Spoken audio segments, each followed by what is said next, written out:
I don't really know how to start this without sounding dramatic, but what happened in that house is the single most unsettling thing I've ever lived through. I'm not a ghost person, never was into the paranormal, and if someone else told me this story, I'd probably roll my eyes. But the night I woke up to the smell of burning and saw what was standing there in the fire, that's when I knew something was terribly wrong. The truth is, I still don't know if it ever left. And the truly terrifying question, if an object can bring something into your home, how do you ever get rid of it? Tonight, we're diving into true new house horror stories that actually happened. So stick close and keep watching till the end to find out what happened. Before it was too late. But before we start, make sure to subscribe or follow so you never miss any new chilling releases. If you're enjoying the content, hit like, drop a comment, and share this video. Let's see how many of you truly love this kind of episodes. Now here's your challenge. One of the stories you're about to hear might not be real. It could be completely made up. Or maybe all of them are true. Watch till the end. Try to spot the fake, and leave your guess in the comments. And as for last episode's fake story, it was story number 1. Thank you for being part of this journey with me. And now, let's dive into the darkness together.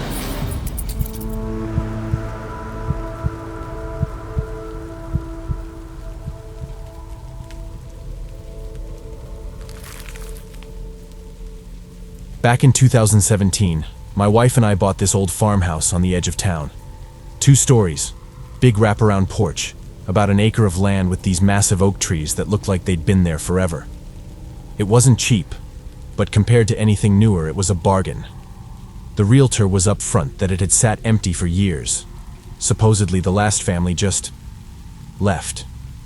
That should have been a red flag, but we thought maybe it was just financial issues. We moved in during the summer. The first week was exhausting, cleaning and unpacking. I'm handy enough, so I started fixing things here and there.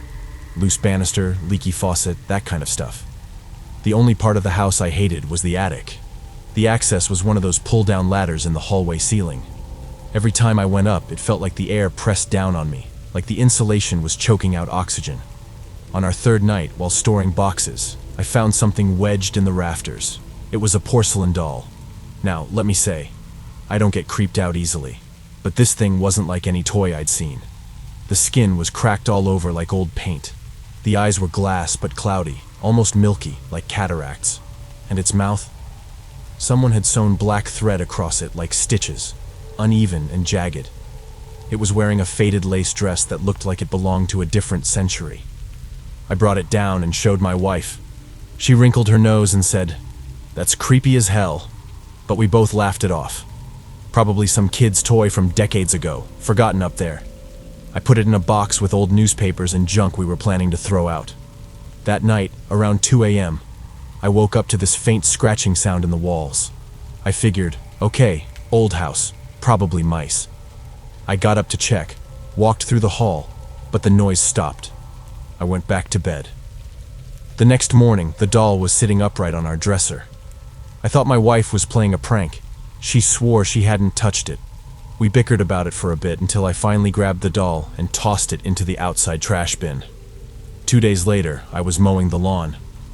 When I cut around to the front porch, I froze. The doll was sitting on the railing, facing the front door. Same cracked face, same cloudy eyes. I didn't even bring it back inside. I just grabbed a trash bag, wrapped it, and shoved it in the garage to deal with later. From that point on, the house didn't feel right. At night, there were footsteps upstairs, even when we were both in bed. Doors opened on their own. Sometimes we'd catch a smell, faint, like smoke, but no fire. My wife said she heard humming once while she was in the kitchen alone, like a woman's voice, low and soft. I thought maybe the stress of moving into an old house was getting to us. I even set up cameras in the living room and hallway. Most of the footage was nothing, just static glitches or the frame skipping. But one clip still makes my stomach drop. At 3:14 a.m., the living room camera caught the doll sitting on the rug directly in front of the camera. Less than a second later, the frame jumped, and it was gone. No one entered, no one left. Just there. Then not. About a month in, things boiled over. I woke to my wife screaming downstairs. I bolted to the kitchen and the whole room was filled with smoke. The stove burners were all turned on high, glowing red. The doll was sitting on the counter next to them, its dress singed black at the hem. We ran out of the house and called the fire department. By the time they arrived, the smoke had cleared a little. There wasn't an actual fire, just the stove left on. The firefighters chalked it up to faulty wiring, maybe a short. But the thing is, those knobs don't turn by themselves. That was our breaking point. We stayed with friends and went back the next morning to grab essentials. When I opened the front door, the smell hit me like a punch. Heavy, thick smoke, but again, no fire. What made me freeze were the walls. Black soot smeared across them, not random but in shapes, small handprints, dozens of them, like a child had pressed its hands in ash and dragged them along the walls. We didn't stay another night. Within weeks, we put the house on the market and sold it for a loss. I didn't care. I didn't even move everything. I left half our stuff behind. I just wanted out. Here's the part that messes with me the most. About a year later, I drove past the property. The house wasn't there anymore. It had burned down completely. Neighbors told me it happened in the middle of the night. No one inside, no clear cause. They said the whole place went up in minutes. And the kicker? A firefighter who worked the scene told a neighbor something odd was found in the rubble. The house was ash, everything gone. But one thing was intact, sitting upright in what used to be the living room. A porcelain doll.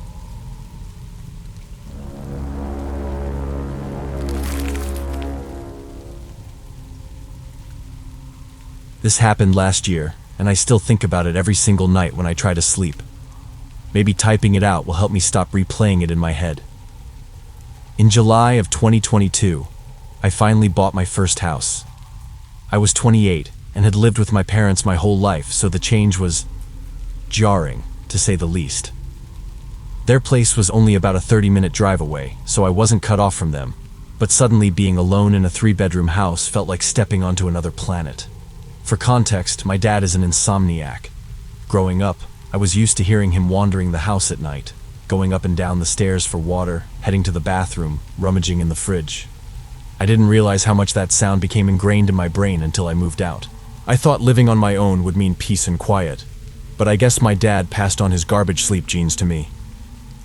I'm a super light sleeper, and every noise jolts me awake.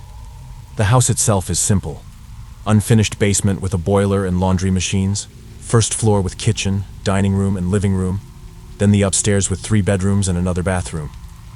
I set one up as my office, another as a home gym, and the last as my bedroom. The first week, my dad came over often to help with furniture and setup. After that, I was on my own. By the end of that week, the place looked like home. I was actually starting to enjoy the independence. Then came the first Sunday night in the house. I'd been restless all day and knew I wouldn't be able to fall asleep naturally. I took a melatonin and a sleeping pill, which usually knock me out cold until morning. And they did, at least for a while. Somewhere in the middle of the night I woke up. At first I couldn't even remember where I was. My brain was foggy from the meds and from being ripped out of a dream. But then I heard it. Footsteps on the stairs. It was so automatic, so familiar, that my brain went straight to, oh, Dad's awake again. For a split second, I was back at my parents' house, annoyed that his insomnia was waking me up again. Then the reality clicked. I wasn't at my parents' anymore. I was in my own house, 30 minutes away. I sat up in bed, pulse hammering in my ears. The footsteps stopped. The silence after was worse than the sound itself. For a second, I actually wondered if it was an auditory hallucination.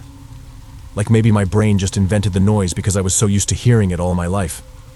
I even called out, "Dad?" into the darkness. I don't know why. Habit, maybe. No answer. I got up, heart in my throat, and turned on the hallway light.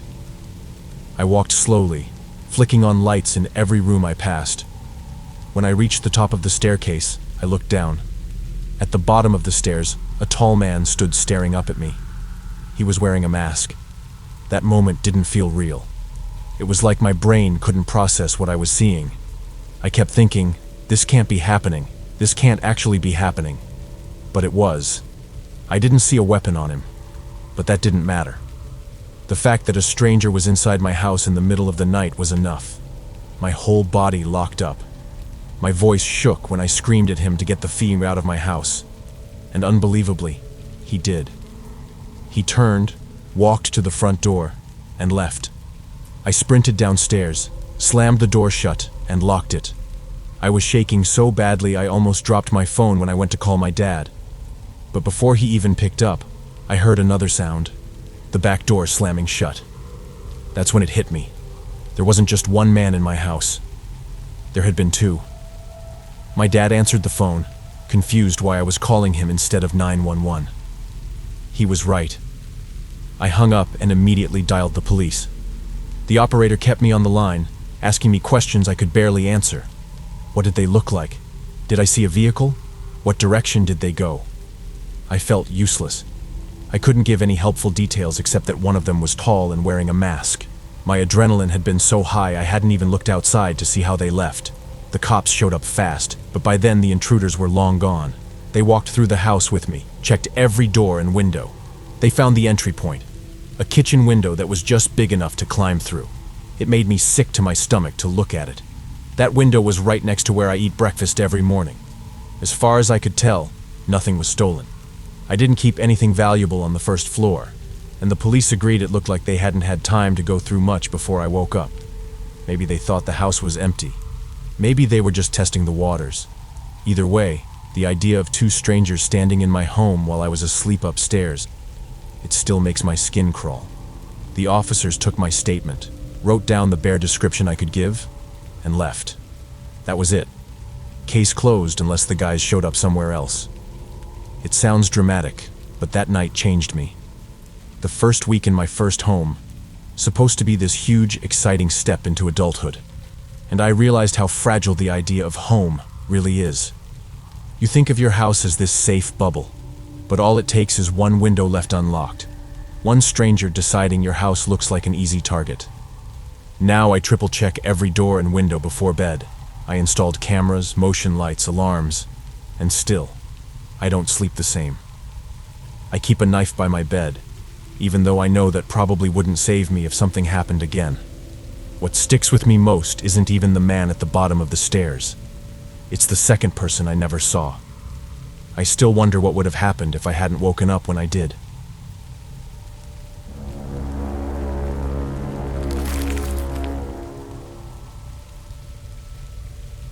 When I was a teenager, my family moved into what was supposed to be our dream home. It wasn't far from our old place in Leeds, just a few streets over, but it felt like a fresh start for my parents. The house was semi-detached, with neat front gardens, an old-fashioned lamppost on the corner, and quiet neighbors who waved when we arrived. It was the sort of street you could picture yourself growing old on, except for the people we shared a wall with. From the very first day, something about them was off. Unlike everyone else, they didn't smile or wave. If we passed them on the street, they either stared without blinking or turned their heads as if we weren't even there. My mom tried to brush it off with, "Some people just keep to themselves." And my dad said it wasn't worth making a big deal out of. But it's hard to ignore the feeling of being watched when you can actually see faces peering through curtains. For the first few weeks, life went on as normal. I went to the same school, helped unpack boxes, kicked a football around in the garden. Friends came over, relatives dropped by, and everyone asked the same thing. What are the new neighbors like? My parents always gave polite but vague answers, quiet, kept to themselves, and that was enough to give people the idea. I couldn't help but wonder why they were like that. It wasn't just unfriendly, it was deliberate, like they wanted us to feel unwelcome. Mom told me not to dwell on it. The less we have to do with them, the better. I tried to take her advice, but sometimes you don't get to choose. One night, I was upstairs playing FIFA when I heard a car outside, then doors slamming, then muffled voices, low and hurried. Something about the timing felt strange. It was late, nearly midnight. I peeked through my curtains, And that's when I saw them. Figures moving in the driveway next door. I couldn't make out faces. They were hooded shapes, shadows gliding across the glow of a street lamp. They didn't hang around. Within seconds, they piled into a car and sped off down the road, tires screeching. I remember sitting back at my desk, telling myself I was overthinking it. Maybe their mates had just dropped something off. I left my window cracked open to get some air and went back to my game. That tiny decision haunts me now, because if my window had been shut, I might not have noticed what came next. Minutes later, the smell hit first. Acrid, sharp. Then came the glow. I rushed back to the window, and what I saw made my chest seize up. Flames clawing up the front door of the house next to ours. Bright, violent fire, orange and yellow sparks spitting into the night. The driveway looked like it was lit by floodlights. Smoke curled upwards, and with it the sound of crackling wood. I shouted for my dad while fumbling for my phone, already dialing 999. He didn't need an explanation. The second he saw the fire, he barked for all of us to get outside. My sister grabbed her phone and slippers. Mum clutched her handbag like it was instinct, and I ran out in just my socks. By the time we reached the pavement, half the street had gathered outside. Some stood frozen, hands over their mouths. Others called frantically for help. It was chaos. The neighbor's car was gone. They weren't even home. But that didn't make it any less terrifying. The fire ate at the front of their house like it was hungry, spitting black smoke over the rooftops. I remember standing there, the heat on my face, my heart thudding as I thought, if it spreads, our house is next. It felt like forever, but within minutes, the fire engines roared down the street. Firefighters in heavy gear leapt out, shouting to each other, unrolling hoses. When the water hit the flames, the crowd actually cheered. I remember that detail because it felt so bizarre, like we were watching a football match instead of someone's home burning. The fire was finally put out, but the damage was brutal. Charred doorway, blackened walls, glass cracked from the heat. When the firemen came over to check our house, the smell of smoke still clung to everything. They told us we were lucky. A few more minutes and the fire could have breached the loft. That night, I barely slept. Every creak of the house, every car door outside made me jolt awake. The smell of smoke had seeped into my room, into my clothes. It felt like danger was still hovering outside. The next morning, police came for statements. That's when we found out what we'd already suspected. It wasn't an accident. It was deliberate. Arson. And apparently, it wasn't the first. Just a few nights earlier, another house across the city had been set on fire in almost the exact same way. Police thought the attacks were connected, possibly some sort of retaliation. But retaliation for what? That's when the pieces started to click. Our neighbors knew something. The fact they weren't home the night it happened, the way they'd always been cold and closed off with us. It all made sense in hindsight. They weren't just unfriendly. They were keeping their distance, because whatever they were involved in, it was dangerous. Just living next door to them had put us at risk. For weeks after, the street felt tense. Every car that slowed down made my stomach tighten. Mum stopped hanging laundry outside. Dad kept glancing through the curtains whenever headlights swept past the house. Then, one afternoon, a moving truck pulled up next door. The neighbors were gone within hours. No goodbyes. No explanations. The house sat empty for months, weeds taking over the garden, a for sale sign leaning crooked in the grass. Eventually, someone else bought it. But for me, that house never looked normal again. Even years later, when I think about our dream home, all I remember is standing in the street in my socks, watching fire chew through the walls just feet from where I slept, and the sick realization that our only mistake had been moving in next door to the wrong people.